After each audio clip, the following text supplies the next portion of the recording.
Hi guys, it's Natural Juan here again for another unscripted video, and yeah, this is one more video that I wish I didn't have to make, and I didn't really want to make at first, but yeah, we've kind of reached a point where some things have to be said again, and yeah, and I'm gonna say them.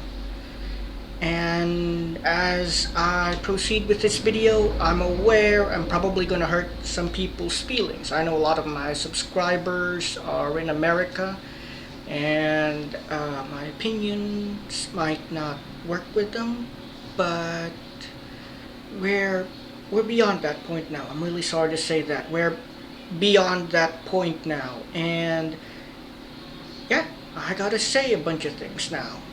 And what I might say might not like what I have to say, but it is what it is. And I'm saying this to give you all a I don't know.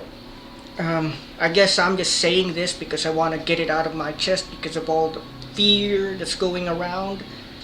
But it's also because some people need a reality check. I'm sorry, but that's it. A lot of people out there need to get reality checked because this isn't good anymore. This isn't right. Okay, so a lot, especially Americans, they're asking, why do foreigners care about America when they don't live in America? Well, I don't live in America. I'm a Filipino. And a lot of Filipinos are saying a lot of stuff about what's going on in America right now. Specifically, the what they call extrajudicial killings. That's the killing of people without the deletion of people without due process, and people are mad about it. And I guess some people also say that since we're foreigners, since it's mostly Filipinos, Canadians, all other people saying Germans, for example, Germans are very critical of the United States right now, and Americans are asking, why do they care? Why do we care? Well, for me, as a Filipino, it's because, for lack of a better term, I'll use the words, I've seen this movie before, and I don't like the ending. You get what I'm saying? In 2016, President Rodrigo Duterte became president of the Philippines, and a lot of extrajudicial killings took place on accusations of being drug dealers and smugglers and people who SA other people, especially women. But then, come to find out, like you guys, if you've been keeping up with international news, Rodrigo Duterte is at The Hague uh, under the ICC for crimes against humanity, because a lot of the people who were deleted were not drug dealers, were not smugglers, were not murderers, and didn't really SA anybody. Uh, some names I might come to mention, Kian de los Santos. I suppose for some of you foreigners out there, Americans and non-Filipinos, maybe you don't know about him, but he was a kid, student no less, who was deleted by police officers under the suspicion of being a drug dealer. And now they say he was somehow related to a drug dealer. But was he a drug dealer? You see how silly that is. And you also see how some of the people in America who got deleted were not what they were supposed to be, getting rid of. See, now, okay, let's have it out now. Here in the Philippines, we have a problem with immigration as well. Now, I don't know if any of you are aware, but there was this lady named Alice Go. She became mayor of Banban Tarlac a few about a year back, I think. But then they come to find out she's not a Filipino citizen. She is in fact Chinese and using a fake identity, and that caused a huge ruckus. And for us Filipinos, illegal immigration is a no-no. But the thing is, there's a big difference between that and what the immigration issues in America are. Because the anti-immigration activities in America, it looks more like what President Duterte did during his term. And before you ask, I hate the current president too. I don't like him. Okay? I think he and President Duterte are actually very similar. In fact, they were buddies during the 2022 elections. And they were like desperate to get both him and Duterte's daughter as president and vice president of our country. But still, what I'm trying to tell you, um, President Duterte used the same tactics. You know, he would say, we are after the drug dealers, the murderers, the smugglers, and the SAers. And in America, what did they say? We are after the we are after illegal immigrants, drug dealers, again, uh, people who SA kids of all things, and yeah, see, it sounds just the same, but look who the victims were. An ordinary mother who was just in her car, and a nurse. And then that's not even going into the people of what they say other ethnicities, you know, black people. Who knows what happened there? Actually, I saw that news about an anti-immigration officer throwing a tear gas grenade into a car and nearly killing a baby. And during Duterte's term, there was also a baby. I think she was like what, 3 years old or something. And well, she bang and she went bye bye. You see, you see how similar. Do you see how similar they are? How they use the same kind of arguments. And you know what? I mean, I'm sorry. Maybe I'm just being far-fetched here. But instead of coming clean to people and apologize, well, maybe apologizing is too much. Nobody really actually does that with any sincerity in a public proclamation or in, on live TV. But won't they at least try to, be honest? And just like the extrajudicial killings of the Philippines, they keep trying to flip the script. I noticed that too, that they're trying to make these innocent victims look like the bad guys. And the people who messed up the worst, they're trying to make them look like the victims instead of just coming clean. Like admitting that, I lost control. We lost control, and that's what happened. They don't even feel, even a tad bit guilty about it. And I hate to say it, but they're probably gonna keep on doing it.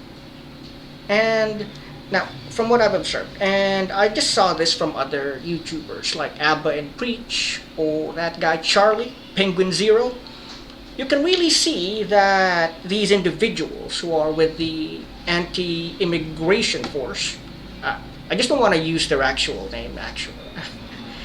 I actually know a Justice League superhero who has the same name, and it kind of feels like a disservice to her. And here's the thing. Look at how they behave. Anyone, I'm sure there's lots of you there who have formal military training or proper police training. What they did, look like does that look like a coordinated effort? Well, to me, although I'm no expert, I'm just a guy, I probably wouldn't know what it looked like, even if it was happening to me. But it did not look like a coordinated effort. Instead, it looked like just a bunch of random thugs on the street grabbing someone else. See, there's no communication between them. And when they shout, they give conflicting instructions, which just causes more confusion and more fear for the victim or everybody else around. Instead of saying directly, hey, pull over, or hey, stop the car, please get out and show us your credentials, your paperworks. And that's how it should go, not grabbing someone and okay, mm, like okay, let's go with the woman who was killed. Uh, when they grabbed her, when they were at her car, I remember that someone in the background was shouting, "Move your car!" And then the guy, I think it was the guy who shot shot the woman. He said, "Get out of your car." See, conflicting. She doesn't know where she's gonna go. She doesn't know whether she should just pull over and get out of the car, or move the car and move it somewhere else. And it's like the other guy, the shooter, wasn't even aware that someone else was saying different instructions. And then we go to the nurse who was attacked, who was grabbed. Do you see how they were literally all over him? And they were beating him and holding him down, and they took his weapon, and somebody, deleted him with 10 bullets. It wasn't a coordinated effort. It was just for. It was really stupid, if you ask me. Why? Okay. Somebody should have been in charge, and they didn't need like 10 guys grabbing him. Well, maybe they did, but somebody was shouting, "Gun, gun, gun," and somebody was hitting him, even though he was already on the ground. He was supplicating. He was submissing. He was submitting to them. He was showing them that I don't really want to cause any trouble here. And then they pepper sprayed him. They beat him, and they deleted him. Did you see that? A proper force would probably have grabbed him, restrained him. Now, if he didn't cause trouble, they would just restrain him. They probably even wouldn't restrain him, actually, and just put him in a car and take him with them to wherever to get him detained. Don Lemon, see what happened to him? They just detained him. So can you see what's going on? Like I said, we Filipinos, we've all seen this before. And contrary to what you might think, no, not all of us like Rodrigo Duterte. A lot of us, like myself included, we hate him, okay? I absolutely hate what had happened to this country. I hate what it became. I hate what they turned it into. And they represent everything that is wrong with our culture, with Filipino culture. I don't know why you Americans are seeing what's happening in their country right now and not reacting in the same way and believing that this isn't what America stands for. Well, maybe I'm wrong. Like I said, I'm not an American. I probably just have an inkling of your culture, and I don't want to step on that. But that doesn't seem like you. That much I'll say. I kind of thought that Americans, being the land of the free and supposedly a tolerant land that accepted people from all castes and cultures, like, what is this? What are you guys doing? And here's another thing that I noticed, and it's another very similar pattern. Just last year, there was a lot of issues about the flood control, that it was corrupted, and they had a list of politicians who were involved in that. Just like in America, like right now, I think there's a lot involved in your so-called Epstein files. But see, they're not really doing anything immediate about it. They're not responding to it. It's like it's a show, and You just have to accept how the show goes, and you don't get a say if anyone goes to prison, if anyone at all, actually. So yeah, they're doing the same thing to us with our flood control issues, and a few people have gotten arrested. Thank goodness, thank the Lord, praise Jesus for that. But the rest are still at large. And they still have a good chance of being freed if things don't go well. I'm hoping that you Americans will also wake up to this and in your own way, even if it's a small way, help with this. I am a skeptic when it comes to the Epstein files. Number one, like I said, I'm not an American. I'm not in America, and I don't actually know anyone personally involved in that incident, in the Epstein files. But the responses that I'm seeing, it's very telling and it's very, very disturbing. Because instead of acknowledging and resolving the issue, they dodge it by causing drama. They dodge it by causing World War III drama. And now, and yeah, it's like they're avoiding, what do you call that? Avoiding accountability. They're avoiding responsibility by doing that.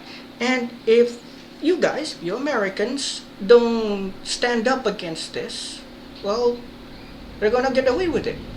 If the Epstein files, God forbid it isn't true, because of some of those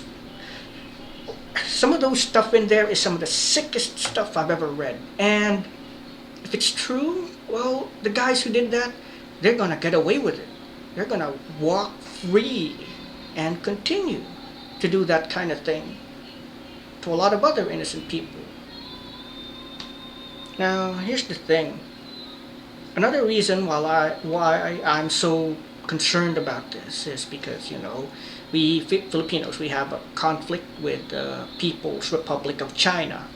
And, well, it's no secret anymore that they have plans for the South China Sea and everybody around it. And the way you Americans are occupied right now with all that issues, it makes them bolder. It makes them think that, oh, another big player is busy. Maybe it's time, we did our plans.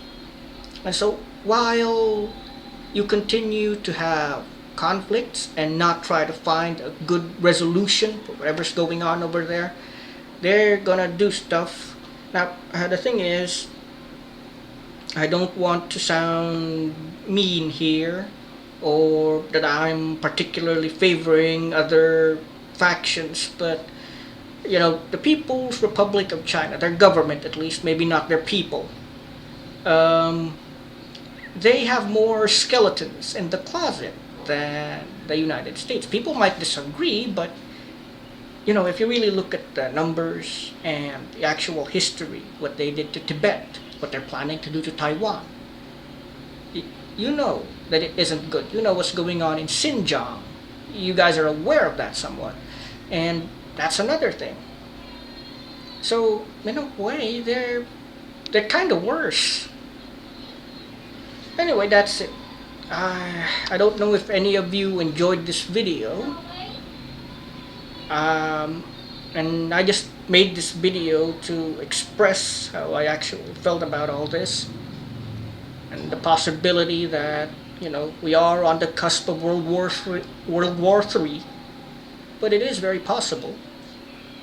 But I hope not. Anyway, thank you for bothering to watch, I guess.